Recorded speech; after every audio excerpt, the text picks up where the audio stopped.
This house is for me and my parents. Write up the divorce papers and get out. My husband Leon, who has been treating me like a maid and always favoring his parents, is again saying whatever he pleases. I've been patient so far to avoid upsetting my parents, who were so happy about our marriage, but if he's going to behave like this in front of them, it suits me fine. All right, I'll do as you say. I left the room, taking my distraught parents with me. When will he realize his numerous misunderstandings? I'm looking forward to it. My name is Jessica, 29 years old. I was born when both of my parents were 40 years old.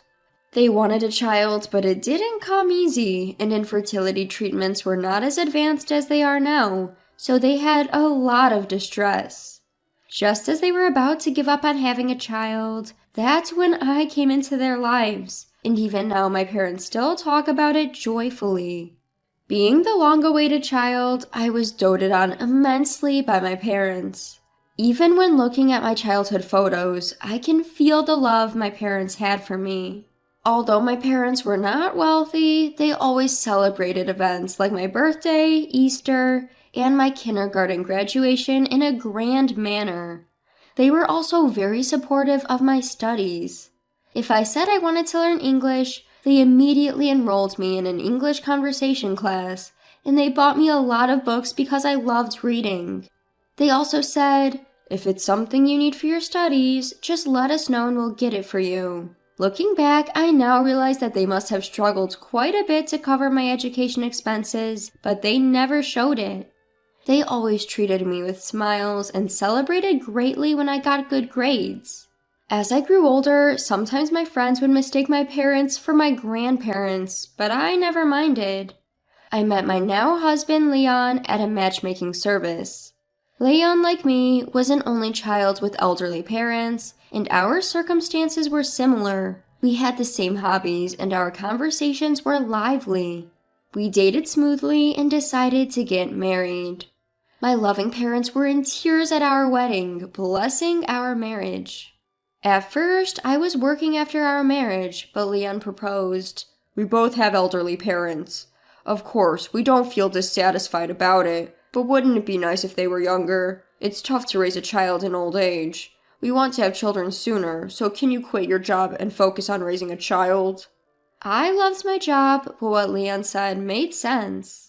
I remembered my mother telling me that her night shift job and the stress from it, as well as not being able to get the timing right for conception, might have been reasons why they had difficulty having me. I thought it might be a good idea to quit my job and focus on creating a conducive environment for having a baby. Plus, Leon said, "You can return to work when our child is old enough," which reassured me. Fortunately, I had a professional certification that would allow me to return to work anytime. So, I quit my job and became a full-time homemaker. However, after our marriage, Leon started acting high and mighty just because I was a homemaker. Before we got married, I thought Leon treated me as an equal, but after, he started acting as if he was superior. Being a housewife isn't exactly a walk in the park. Between cooking 3 meals a day, cleaning, laundry, things I used to casually handle when I was alone, became a challenge, especially since Leon is particular about details and won't allow any slack. Dinner should always consist of at least 3 dishes. Also, ensure there's hot pancakes for breakfast. My mom managed to do that even while working. When I wake up in the morning, my suit and shirt should be ready on the hanger. Just grab my bag and go. That's the least you can do as a housewife. That's how my parents always did it. Every time I tried to object, he would retort, "You're a housewife, aren't you? Don't get too high and mighty while eating off my dime." That became his catchphrase. Despite his complaints about me eating off his dime, the money Leon gave for household expenses was barely enough. I spent my days scrutinizing our budget, constantly scouring the internet for money-saving tips. One day, given the situation, I mused out loud, maybe I should go back to work. Leon responded with, "Didn't you say you used to work at a law firm? Being a secretary there won't make much money. I won't allow you to neglect housework for that." So he wouldn't even let me return to work. I wondered if Leon was misunderstanding something. However, by this time, I was too tired of his constant complaints and shouting to argue. And truthfully, I wasn't sure if I could maintain the quality of housekeeping and care for Leon if I was also working. Moreover, I didn't want to upset my parents, who were so happy about our marriage, so I couldn't confide in them. But it wasn't just Leon's attitude that bothered me. He frequently invited his parents to our house. Mother's Day, Father's Day, his parents' birthdays. He would find any excuse to invite them over and have me prepare the meal.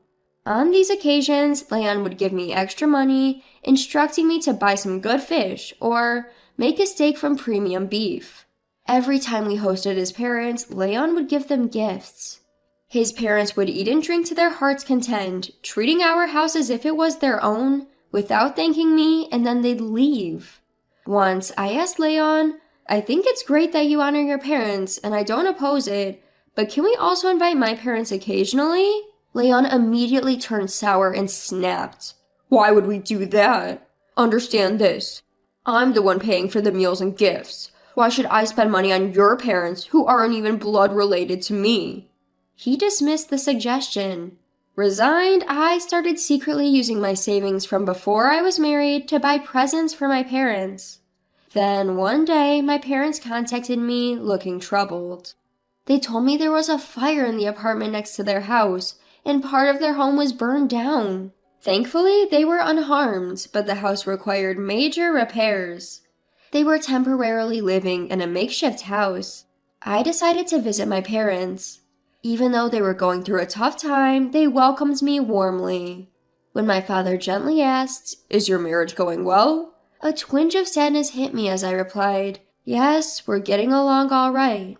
When I inquired about their future plans, he explained that their partially burned down house had been standing since my great-grandfather's era and was incredibly old to begin with, so they were thinking about letting it go. They were considering moving into a rental apartment going forward. My mother sighed. Even though it's an old house, it's filled with memories of Jessica, so it's sad to let it go. At that moment, I made up my mind. I decided to discuss this with Leon when I got home. Do you remember I mentioned that my parents' house was caught in a fire and burned down? Given their age, I was thinking of buying them a new house, maybe one equipped with accessibility features. Leon curtly retorted, Where's the money coming from? I'm not putting in a dime. Just as I'd expected, I replied, I'm not planning on building a mansion, so it won't be a burden on you. I intend to use my savings from my single days.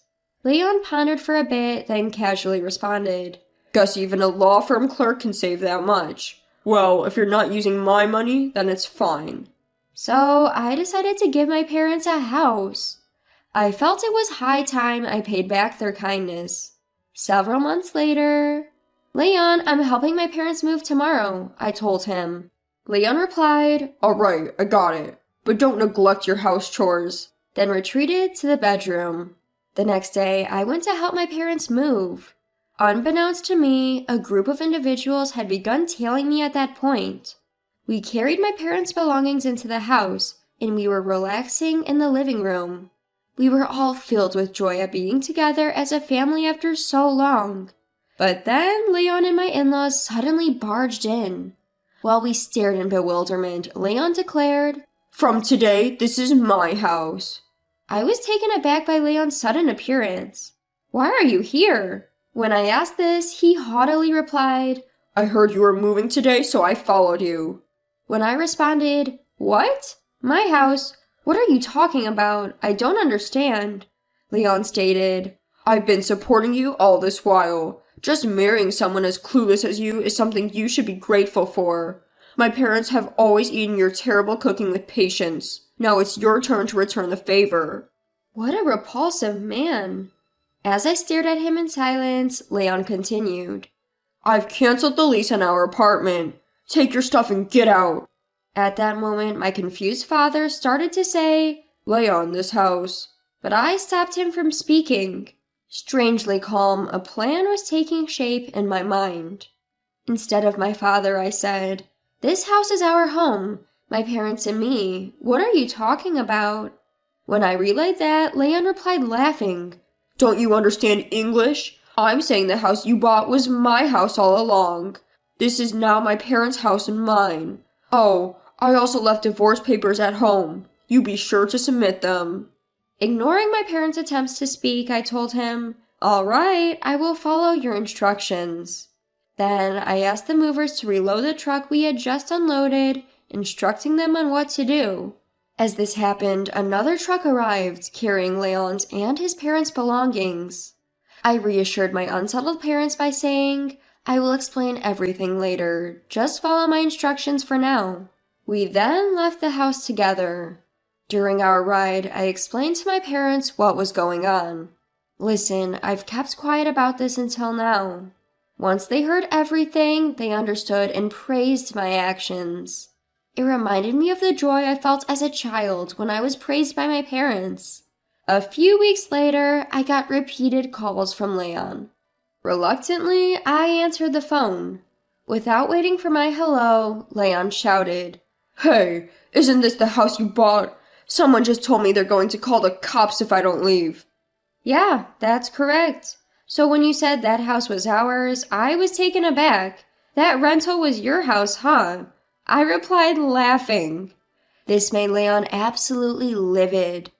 "Hey, quit mocking me. Just explain it. Wasn't that house bought for your parents?" Then I explained everything to Leon step by step. The house that I had bought for my parents was under renovation after the purchase. However, the day before moving in, the renovation company told us, due to our mistake, the work will not be finished on the scheduled date. It was entirely the renovation company's fault. Since they had contacted us in the evening, it was too late to cancel the movers. The renovation company, taking responsibility for their mistake, arranged a rental house for us to live in until the real house was ready. It was a model home that had finished its exhibition period. We planned to live there until the renovations were completed, but Leon and his parents moved in by mistake.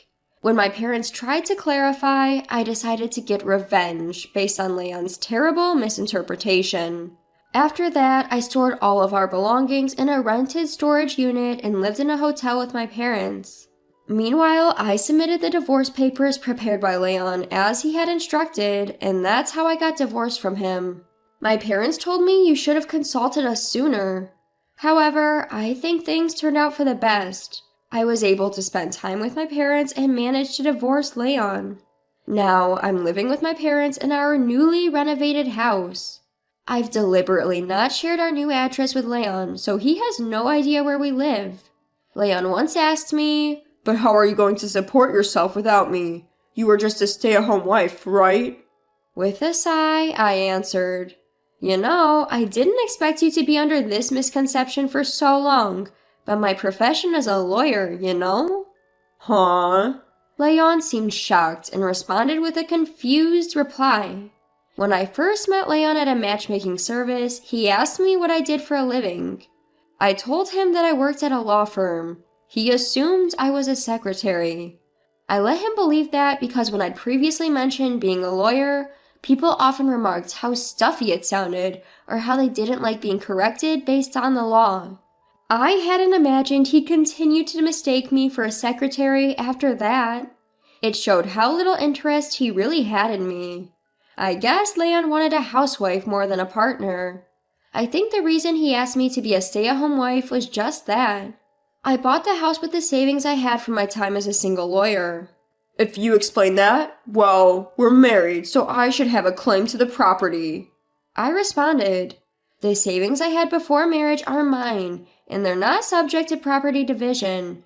If you have a problem with that, we can go to court, but I'll win, of course."